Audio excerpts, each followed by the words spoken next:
Hello everyone, नमस्कार, स्वागत, अभिनंदन आप सभी का आपके अपने YouTube channel RP number one study channel पर। दोस्तों 11 बज चुके हैं, शिक्षण अभिरुचि की क्लास आपकी स्टार्ट हो चुकी है। जल्दी से मेरे साथ में जुड़ जाएं मेरे प्यारे दोस्तों। क्लास वेरी इंपॉर्टेंट होने वाली है क्योंकि आपके अब एग्ज़ाम में समय बिल्कुल कम बचा है। 21 मई को आपकी परीक्षा होने वाली है। बिल्कुल एक एक दिन यहाँ पर घटता नज़र आ रहा है, काउंटडाउन शुरू हो चुका है। तो आप तैयारी को बेहतरीन बनाने के लिए रोज़ हमारे साथ में जुड़ा करो मेरे प्यारे दोस्तों, ताकि आपकी तैयारी बिल्कुल बेहतरीन बन सके। आपको बता दूं, सुबह 10 बजे रीजनिंग की क्लास होती है, 11 बजे आपकी शिक्षण अभिरुचि की होती है, और शाम 5 बजे हिंदी की क्लास, 6 बजे जीके और 7 बजे आपकी करंट अफेयर्स की क्लास और महा मॉडल पेपर आपका संडे को होता है। और अब है जो कि हम डेली के लिए है जो कि मॉडल पेपर स्टार्ट करने वाले हैं बहुत ही जल्द। तो जल्दी से एक बार से जुड़ जाइएगा क्लास में, ताकि हम क्लास को स्टार्ट कर सके। और सभी को एक बार से शेयर कर दीजिए। चलिए, सभी को गुड मॉर्निंग, जल्दी से एक बार से शेयर कर दें। चलिए, पहला प्रश्न आपके सामने आ चुका है और जल्दी से जवाब दीजिएगा। पहला प्रश्न आपके सामने। चलिए, पीडीएफ के लिए हमारी टेलीग्राम ग्रुप को आप ज्वाइन कर लीजिएगा। आरपीएन वन स्टडी पॉइंट के नाम से आपका टेलीग्राम ग्रुप है। डिस्क्रिप्शन में आपको सारी की सारी लिंक्स आपको मिल जाएगी। प्लेलिस्ट की लिंक भी आपको मिल जाएगी। Social media, Instagram, Telegram, Twitter, Facebook, सारे के सारे लिंक आपको डिस्क्रिप्शन में मिल जाएगी। वहाँ से आप ज़रूर ज्वाइन कर लें, आपको काफ़ी बेनिफिट वहाँ से मिलने वाला है। चलिए, पहला प्रश्न आपके सामने। यदि आप एक शिक्षक हैं तो आप अपने विद्यार्थियों से किस प्रकार का व्यवहार करेंगे। देखिए, शिक्षण अभिरुचि का प्रश्न करते समय आपको एक शिक्षक की तरह सोचना है और बिल्कुल पॉजिटिव वे में सोचना है, नेगेटिव बिल्कुल भी नहीं जाना है, ठीक है ना। चलिए, असामान्य, लोकतांत्रिक या फिर स्वतांत्रिक या फिर परिस्थितियाँ जैसी होगी वैसा व्यवहार बताइएगा। देखिए, आप एक शिक्षक हैं तो आपको विद्यार्थियों के साथ में कैसा व्यवहार करना चाहिए? लोकतांत्रिक व्यवहार करना चाहिए। कैसा? लोकतांत्रिक। ऑप्शन नंबर 2 बिल्कुल सही जवाब हो जाएगा। इंपॉर्टेंट प्रश्न है, इसका ध्यान दीजिएगा। कई बार परीक्षा में पूछा गया। चलिए, अगला प्रश्न आपके सामने है। देखिए, जितने भी आपको प्रश्न करवा रहा हूँ ना, वो कहीं ना कहीं एग्जाम में पूछे गए हैं और आपके एग्जाम पॉइंट ऑफ व्यू से इम्पोर्टेंट भी है, इसलिए आप ध्यान दिया करो मेरे प्यारे दोस्तों। चलिए, दूसरा प्रश्न आपके सामने। शिक्षकों के लिए शैक्षिक दर्शन शास्त्र का अध्ययन अनिवार्य है, क्योंकि कुछ शिक्षकों को ही दर्शन शास्त्र का ज्ञान होता है। अधिकांश शिक्षक गलत दर्शन को अपनाते हैं।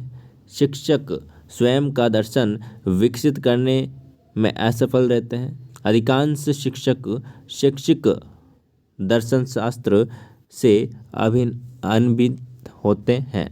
बताइएगा, जल्दी से सही जवाब बताइएगा। सही जवाब आपका यहाँ पर क्या हो जाएगा? ऑप्शन नंबर 3 बिल्कुल सही जवाब हो जाएगा। शिक्षक स्वयं का दर्शन विकसित करने में असफल रहते हैं।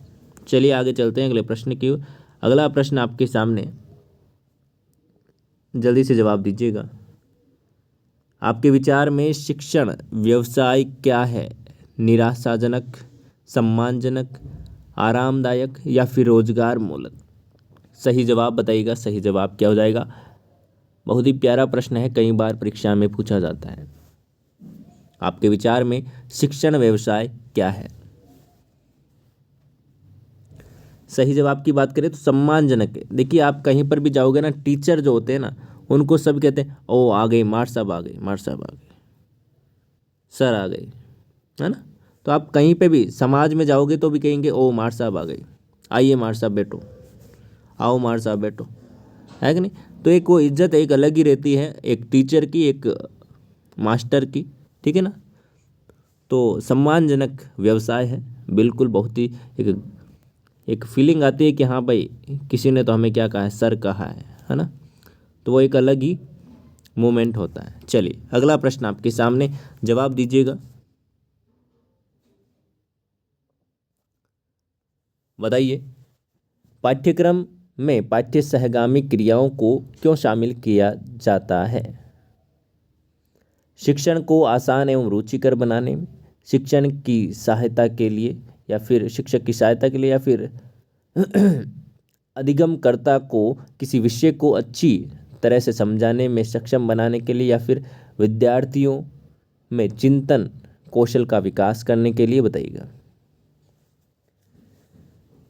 देखिए, पाठ्यक्रम मतलब कि जो पाठ्य सहगामी क्रियाएं हैं, जो भी अलग अलग एक्टिविटी हैं, वो ऐड क्यों की जाती है बताइएगा। इससे क्या होता है, अधिगम करता होता है को किसी विषय को अच्छी तरह समझाने में जो कि क्या होता है, सक्षम बनाने के लिए चीज़ें जो कि शामिल की जाती है। आगे बात समझे। चलिए आगे चलते हैं अगले प्रश्न की ओर। अगला प्रश्न आपके सामने, जवाब दीजिएगा। विद्यार्थी अध्यापक में किस गुण को सबसे अधिक पसंद करता है बताइएगा। आदर्शवादी दर्शन, करुणा, अनुशासन या फिर मनोरंजन। देखिए, एक विद्यार्थी है जो कि एक शिक्षक में कौन सा गुण है जो कि बिल्कुल देखना चाहता है या फिर अच्छा लगता है बच्चों को, बताइएगा।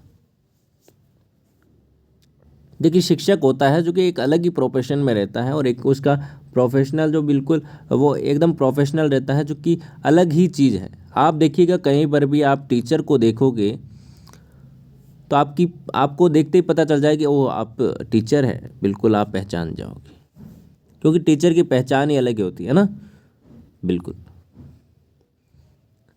गांव में जाकर देखना कभी, जो टीचर होते हैं वो अलग ही दिखते हैं, उनकी शक्ल से, हाव भाव से ही पता चल जाता है वो ये टीचर हैं, है ना। तो वही है ऑप्शन नंबर 1, आदर्शवादी दर्शक। ऑप्शन नंबर 1 बिल्कुल सही जवाब हो जाएगा। चलिए आगे चलते हैं अगले प्रश्न की ओर। अगला प्रश्न आपके सामने है, जवाब दीजिएगा। विद्यार्थियों की प्रगति जानने का सबसे अच्छा तरीका कौन सा है बताइए। उनका परीक्षण करना, उनकी वर्दी देखना, उनकी राय जानना या फिर इनमें से कौन। अब देखिए मेरे प्यारे दोस्तों, आपका अभी मुझे जानना पड़े कि भाई कैसी क्या तैयारी आपकी, तो मैं क्या करूँगा, आपका टेस्ट लूँगा। क्या करूँगा, टेस्ट लूँगा आपका। तो टेस्ट में आपके जैसे नंबर आएंगे, किसी के 10 आए 10 में से, किसी के 5 आए, किसी के 6 आए, ठीक है ना, किसी के 7 आए, तो ये मुझे पता चल जाएगा भाई क्या क्या लेवल आपका रहा है, क्या क्या यहाँ पर आपने पढ़ा है और कौन से क्वेश्चन आपके गलत हो रहे हैं, ठीक है ना, कौन सा टॉपिक आपको समझ में आया कि नहीं आया, ठीक है ना। ये सारी चीज़ें मुझे पता चल जाएगी। ये किससे पता चलेगी, टेस्ट से। तो यहाँ पर उनका टेस्ट लेना है, परीक्षण करना है, तो उसके लिए हमें क्या करना पड़ेगा, टेस्ट लेना पड़ेगा। आगे बात समझ में। ऑप्शन नंबर 1 बिल्कुल सही जवाब हो जाएगा। चलिए आगे चलते हैं अगले प्रश्न की ओर। अगला प्रश्न आपके सामने आ चुका है, जल्दी से जवाब दीजिएगा। चलिए, विद्यार्थियों के व्यक्तित्व पर सबसे अधिक प्रभाव किसका पड़ता है।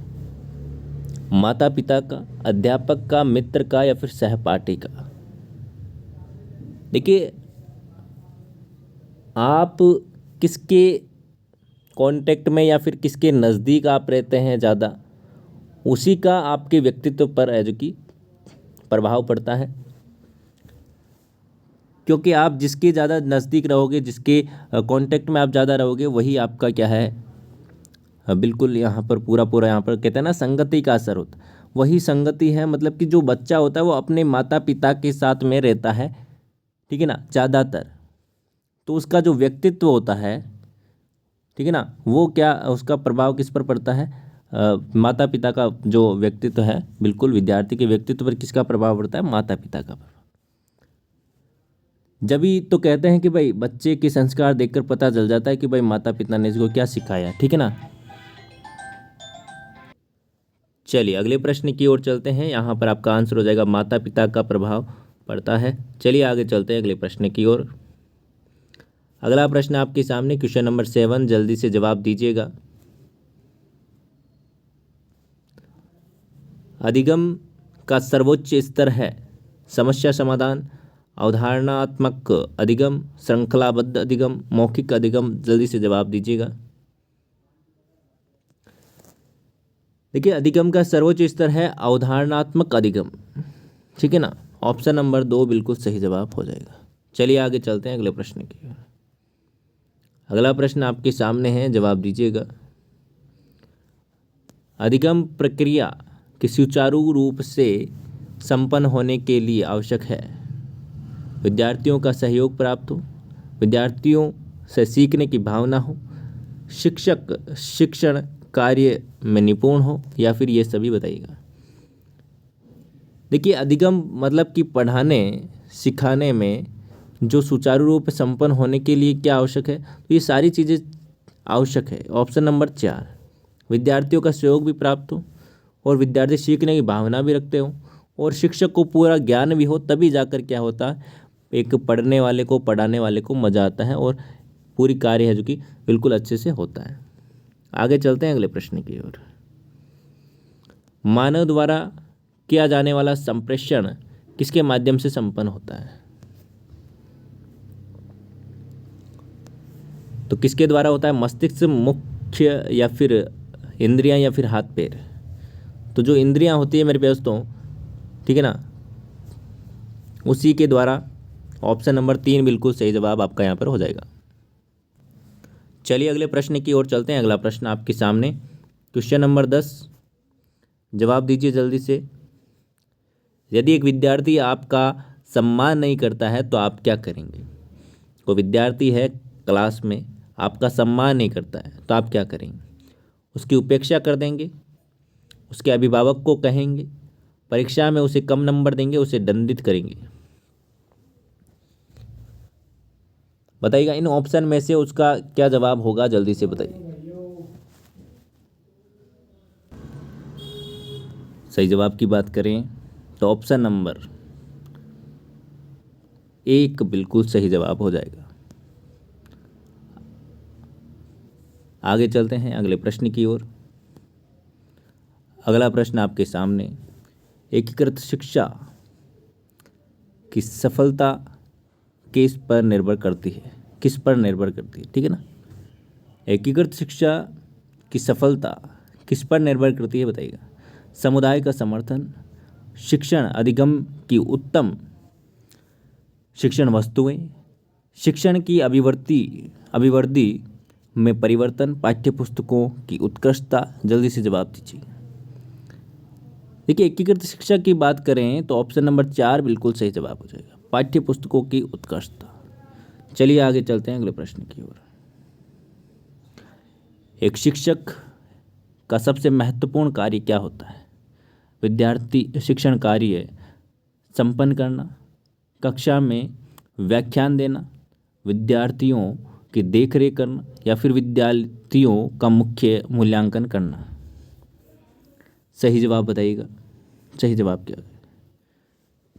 देखिए एक शिक्षक का मुख्य कार्य होता है कि भाई विद्यार्थियों का मूल्यांकन करें, बार बार वो क्या करें, मूल्यांकन करे और जो भी कमियां आ रही है उसको सुधार करें, ठीक है ना। तो ऑप्शन नंबर 4 बिल्कुल सही जवाब हो जाएगा। चलिए आगे चलते हैं अगले प्रश्न की ओर। अगला प्रश्न आपके सामने, जवाब दीजिएगा। एक आदर्श शिक्षक वह होता है जो क्या करता है? पाठ्यक्रम पूरा कर देता है, सीखने में विद्यार्थियों की सहायता करता है, वह एक मित्र, दर्शन शास्त्री व निर्देशक की तरह कार्य करता है, अच्छा अनुशासन बनाए रखता है? बताइएगा। ऑप्शन नंबर 3 जिन्होंने दिया बिल्कुल सही जवाब है, एक मित्र, दर्शन शास्त्री व निर्देशक के रूप में कार्य करता है। अगला प्रश्न आपके सामने, जवाब दीजिएगा। एक शिक्षक द्वारा कक्षा में प्रश्न पूछने से विद्यार्थी व्यस्त रहते हैं, अनुशासन बना रहता है, विद्यार्थियों का मनोरंजन होता है, या फिर ध्यान आकृष्ट होता है? देखिए क्वेश्चन जब भी पूछे जाते हैं, देखिए आपने देखा होगा कि क्लास में जब भी आप बैठे रहते थे, क्लास बातें करती थी या फिर कोई एक दो बच्चा बातें करता था तो मैडम उसका नाम लेती थी और उसको खड़ा करके क्वेश्चन पूछती थी, तो वो क्या हो जाता, साइलेंट हो जाता था। उसे पता है कि अब की बार वापस बोलूँगा तो क्वेश्चन पूछा जाएगा, दिक्कत आ जाएगी, है ना। तो ये क्या है, उनका ध्यान आकृष्ट होता है। ऑप्शन नंबर 4 ये भी एक क्या है, टीचिंग स्ट्रेटेजीज है, ठीक है ना। Option number 4। आगे चलते हैं अगले प्रश्न की। निम्नलिखित में से कौन सी विधि प्रेक्षण विधि के अंतर्गत आती है? मूल्यांकन, कथाबोध, साक्षात्कार, या फिर इनमें से कोई नहीं? सही जवाब की बात करें ऑप्शन नंबर 2 कथाबोध विधि बिल्कुल सही जवाब हो जाएगा। आगे चलते हैं अगले प्रश्न की ओर। अगला प्रश्न आपके सामने, विद्यार्थियों में नैतिक मूल्यों का विकास अत्यंत आवश्यक है। आप एक शिक्षक के रूप में इन मूल्यों के विकास के लिए क्या करेंगे?